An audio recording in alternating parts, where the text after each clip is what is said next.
Farido dengan NPM 2511031084. Saya dari Prodi S1 Akuntansi. Halo, nama saya Yudin Amelia Putri. NPM terakhir saya 051 dari Prodi S1 Akuntansi. Kami dari kelompok 18 Akuntansi Biaya. Di sini, saya dan teman saya akan mewawancarai salah satu UMKM di sekitar Unila, yaitu di Malingswood. Tepatnya, lokasinya berada di samping klinik Unila. Mari kita langsung cus.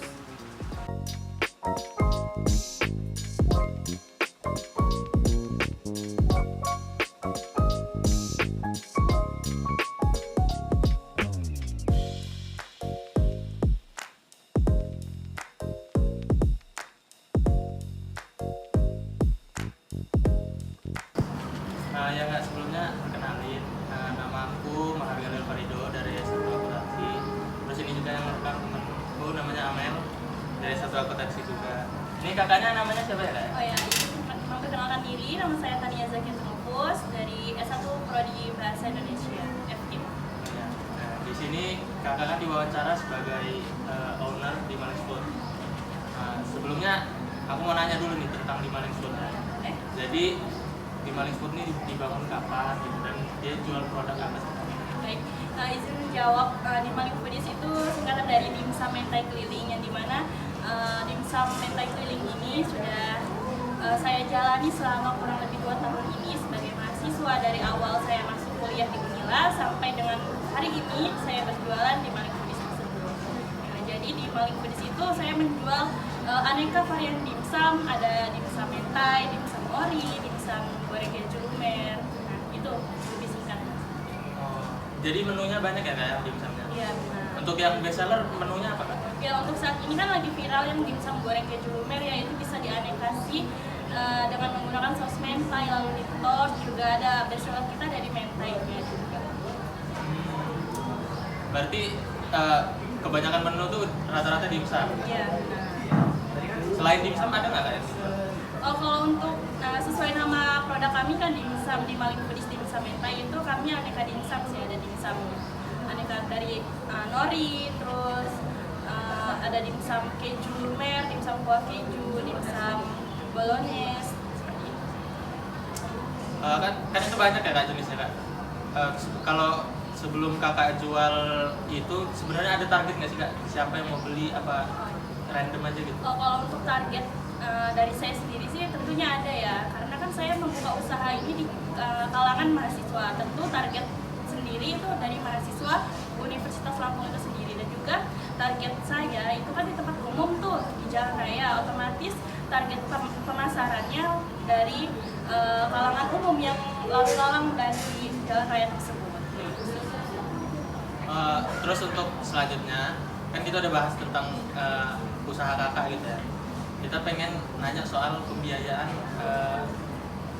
operasional kakak gitu, mulai dari pemodalan, mulai dari buat dimsumnya, terus gaji karyawannya, terus toko usahanya gitu. Boleh kan? Boleh. Kalau untuk pemodalan awal itu saya merintis usaha ini dimsum itu awal kotor semua itu 1.700.000. Nah, untuk pemasukan seiring berjalannya waktu, omset 1 hari bisa 1 juta. Nah, itu untuk kotornya. Kalau untuk bersihnya, saya bisa menerima kisaran 300.000 sampai 400.000 untuk keuntungan itu 1 hari. Aku mau minta apa ya? Kayak rinciannya gitu, Kak. Kayak misalnya untuk HPP dimsumnya kira-kira seberapa itu. Dalam satu bahan untuk semua dimsum kan ya. Terus untuk karyawan berapa, terus untuk lokasi gitu. Ya.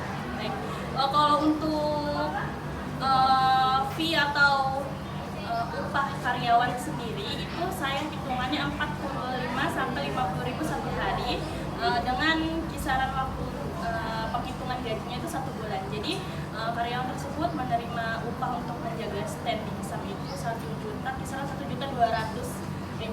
Nah, kalau untuk upah karyawan yang membuat itu kehitungan 100.000 satu hari. Nah, kalau untuk rincian seperti kayak pemodalan bahan-bahan ayam segala macam itu satu ekor ayam itu kan saat ini sedang naik. Nah, di harga 48.000 dikalikan 20 kg, gula 18.000 dan bahan-bahan utama lainnya ya seperti itu. Kalau untuk lokasi saya sendiri jualannya di samping klinik Unila, tembok klinik Unila bersebelahan dengan sekolah SMK 2. Berarti di situ lokasinya golongannya gratis atau gimana? Kalau untuk golongannya itu tempat itu gratis.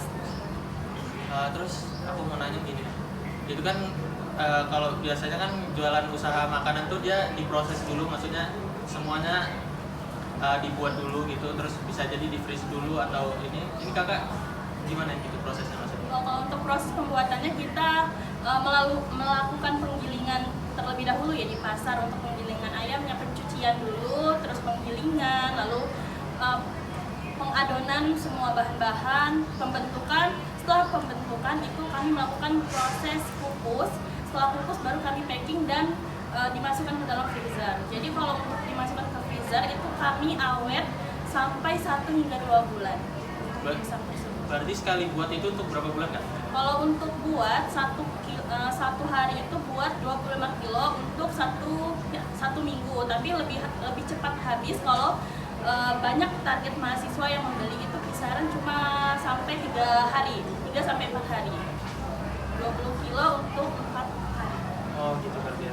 Berarti produksi itu tiap hari tapi tetap tiap hari? Kalau untuk produksi itu 1 minggu 2 kali. Terus aku mau nanya, kan tadi kan karyawan ada yang produksi, ada yang jaga stand. Nah itu masing-masing berapa orang sih?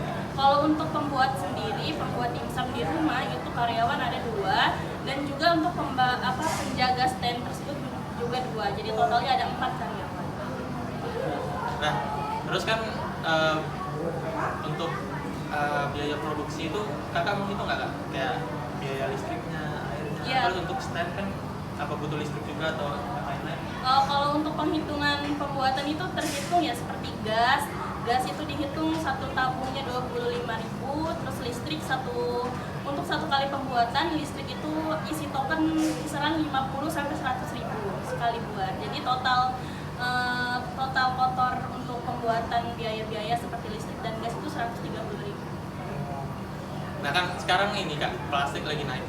Ini ada kenaikan harga nggak? Oh ya tentu, kalau untuk barang-barang sekarang kan lagi booming ya. Iya. Negara Indonesia itu kebanyakan bahan pokok naik, seperti minyak itu dari harga 40.000 naik hingga 3.000 jadi 43.000.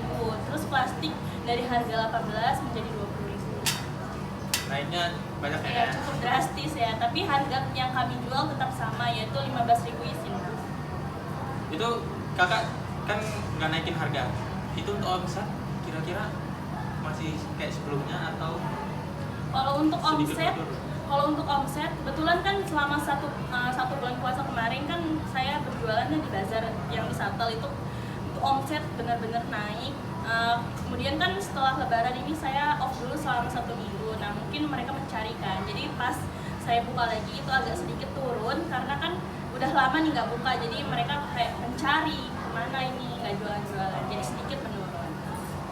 Terus ini pendapat kakak aja ya, kalau kakak dari pencatatan biayanya gitu, kakak udah ngerasa efektif atau belum? Kalau untuk pencatatan biaya yang masuk atau bagaimana? Biaya, misalnya biaya produksi, biaya tadi listrik, bahan-bahan, terus karyawan, apa kakak? Kan itu pasti kakak pencatatannya. Nah itu kakak udah merasa efektif atau belum? Belum sih, saya merasa di pengelolaan keuangan saya sendiri itu belum cukup efektif karena yang tadi tuh ada sisi dari negatif karena banyaknya kenaikan harga, terus juga pemodalan yang masih belum berputar secara efektif efisien. Jadi kayak masih ada yang perlu ditomboki dan juga ada yang harus ditutup-tutupi seperti itu. Terus ini aku mau nanya soal hambatan gitu. Misalnya kan kakak ini lokasinya baru atau gimana? Kalau untuk lokasi saya udah hampir 1 tahun di situ, jadi sudah terbilang cukup lama. Nah, tantangan kakak nih buat ngembangin usaha ini itu apa kak? Kalau tantangan dari diri saya sendiri mungkin dari dari lokasinya ya, karena menurut saya udah cukup strategis di situ, tapi tantangan terbesarnya karena saya sendiri yang berjualan jadi kayak kurang dilirik gitu. Harusnya ada juga yang berjualan yang menu lain gitu, ada yang jualan es atau jualan ini, jadi terlihat seperti ramai kan, itu sih tantangan terbesar. Dan Tapi ya, dan juga tantangan terbesarnya itu kalau hujan kan namanya penjual di pinggir jalan ya, kalau hujan itu merasa kehujanan dan kepanasan, itu saja tantangan terbesar. ya. Terus kalau apa ya bahasanya? Kalau tantangan dari pesaing gitu, kakak merasa nggak di jalan kakak itu banyak pesaing dimsum atau gimana?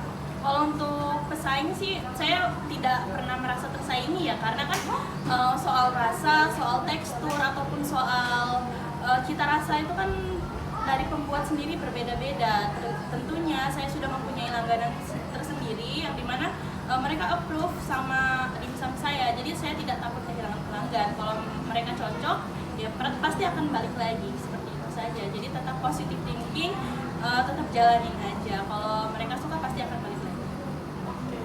Ini pertanyaan terakhir kak. Dari kakak awal buka usaha sampai sekarang itu berapa kali kenaikan harga gitu kan? Bahan baku naik terus kan kak?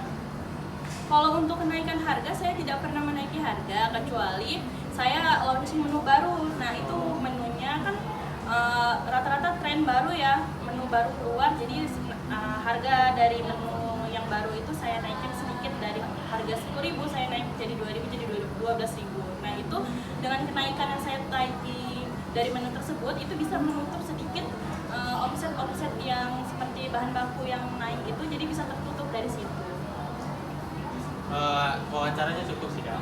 Terima kasih ya kak atas jawabannya, terus atas bantuannya juga. Ya terima kasih juga, sama-sama. Terima kasih.